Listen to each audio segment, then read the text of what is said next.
Okay, so I'm going to show you some of the things that you have on your program that are new to you, and I'm going to show you a couple of things that I'm sure that you're already familiar with. I just want to specify exactly how I want you to do it. Chill out, bicep. So I'm going to start with the 3-point banded pulsates. So I'm going to have you do the banded pulsates with the band behind you, with it in front of you, and then with it to the side of you. When you do it to the side of you, I actually only want you to do abduction. So you are pulling the band away from you instead of towards the center of your body, instead of any adductions.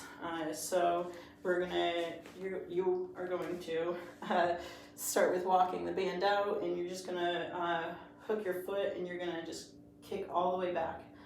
And it's just a little pulsate. It's like 60%. Like I could really like crank back here if I had to, but this is just part of a warm up, and we're just getting things movable. So it's just a pulsate here, and then you're gonna do a pulsate going forward, and then you're going to do a pulsate going away from your body. Okay.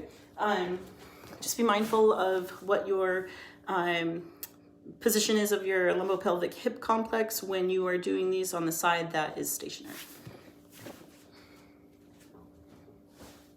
All right, your overhead kettlebell lunge, when you hold the kettlebell, I want you to hold it by the handle, and I want you to make sure that you are engaging your lat in how you're holding it. So you're not like reaching way up high.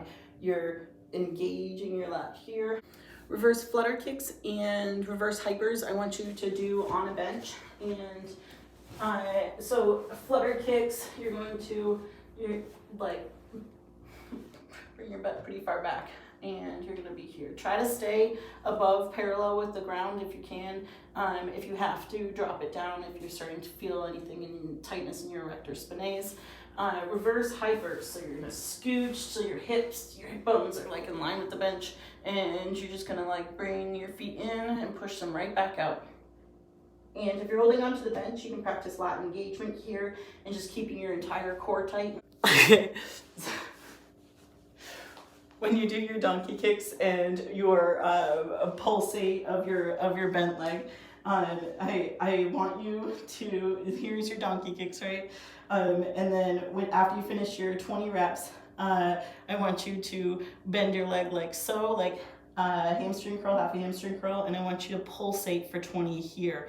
And then I want you to go back to doing donkey kicks for 15, and then you're going to bring your leg up and you're gonna pulsate here.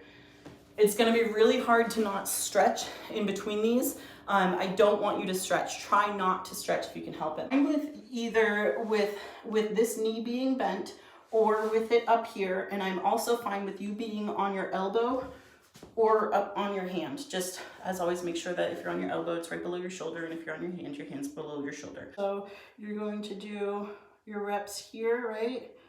And then after that, you're going to do your foot circles like that in each direction. And I want you to do them in 3 different directions. So I want you to do them with your top leg parallel with your bottom leg, and then I want you to do it with your top leg in front and then behind. If it gets to be too much, like actually it might be too much, just being here, that's a lot for me, but that's just me. You listen to you. If you start to feel like it's too much, the focus is on the hip. The side plank, the bridge that you're doing is just like an extra little bonus for your abs. So if it gets to be too much, just lay on the floor and do the hips and the foot circles. Get your reps in.